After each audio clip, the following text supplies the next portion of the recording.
उतना ही है जितना मंदी की मार्केट में है। और हमने हमेशा लोगों को यही कहा कि आप अपने असेट एलोकेशन के धर्म का पालन करिए।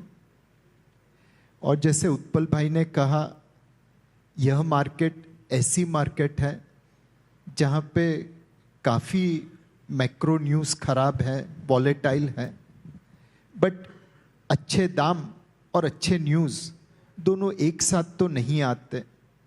खराब समय में ही आपको अच्छे दाम मिलेंगे। So this is time to be cautiously optimistic, but आपको रिटर्न की एक्सपेक्टेशन मॉडरेट करनी पड़ेगी।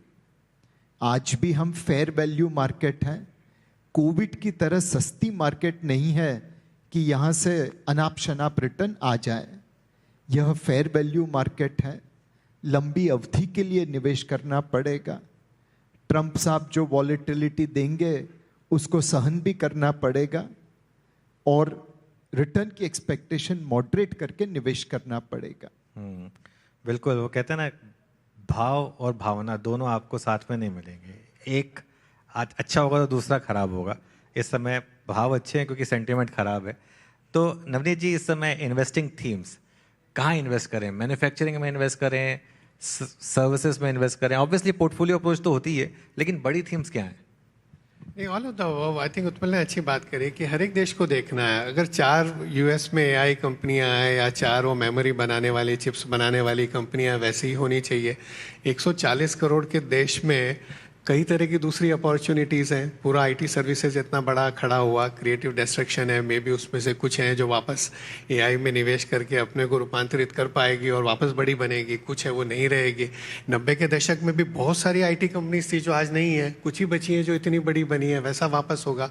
सिमिलरली कंजम्पशन में हम इतने छोटे बेस से चालू करें, $2500 पर कैपिटा जीडीपी 140 करोड़ के देश में, 29-30 साल की मीडियन एज है, तो वहाँ से तो वो बढ़ना ही है धीरे धीरे, तो उसमें बहुत सारे मौके होंगे। अब हमारी इंडस्ट्री का देखिए, हमारे एचडीएफसी में म्यूचुअल फंड में 70 लाख निवेशक थे 3 साल पहले, 70 लाख।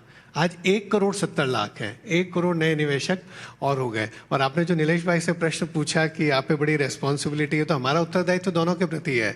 वो जो 6 करोड़ निवेशक इंडस्ट्री में आ गए उनके प्रति तो बहुत है, बिकॉज उनको जितना हम अच्छा कर सके उनके लिए। पर 140 करोड़ निवेशक अभी आए नहीं है, उनके लिए भी बड़ा उत्तरदायित्व है कि उनको भी कैसे प्रोत्साहित करें कि वो आए। तो पूंजी बाजार में कितनी पोटेंशियल है। सिमिलरली आपने मैन्युफैक्चरिंग की बात करी, पहले जो नीलेश भाई ने भी बोला कि हमको जिस तरह से इनोवेशन में निवेश करना चाहिए था उतना शायद नहीं किया है, लेकिन अब करेंगे। क्योंकि पिछले वर्षों में जो चीज़ें हुई है, मुझे ऐसा लगता है कि 4 या 5, और ऐसे मैंने एक्रोनिम बना दिया ताकि मुझे याद रहे, सी पर देश को काम करना है। मुझे लगता है हर एंटरप्रेन्योर को सोचना चाहिए, आप भी बाकी लोग जो आ रहे हैं पूरे दिन संवाद में। सबसे पहला है क्रूड ऑयल एंड गैस, हम उस पर अपनी डिपेंडेंस कैसे कम करें।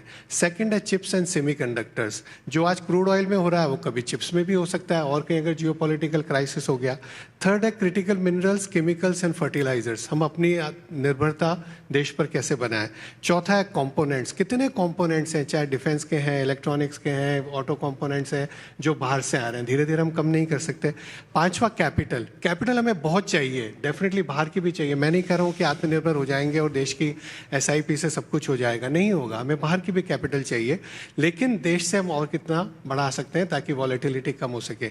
ये 5 सी पे मुझे लगता है युद्ध स्तर पर अगले 5 साल, हमने जैसे रिफॉर्म्स गिने ना 2014, 15, 16 के 20 करोड़ बैंक खाते खोल दिए कुछ महीनों में, हमने 20 करोड़ 35 करोड़ टॉयलेट्स बन गई कुछ महीनों में, या जीएसटी हो गया इतना जल्दी से, पूरा इलेक्ट्रॉनिक एवरीथिंग। उसी युद्ध स्तर पर अगले 5 साल में सोचना है कि वर्क बैकवर्ड, 5 साल बाद हमारा इन सब चीज़ों का इम्पोर्ट कम करना है। एंड जैसा नीलेश भाई ने कहा, we need that sense of urgency. और मुझे लगता है कि जब भी चुनौतियां आई है तभी हमने नई ऊंचाई छुई है। तो आपने जो बोला नई ऊंचाइयां या नई चुनौतियां, नई ऊंचाइयां और नई चुनौतियां, जब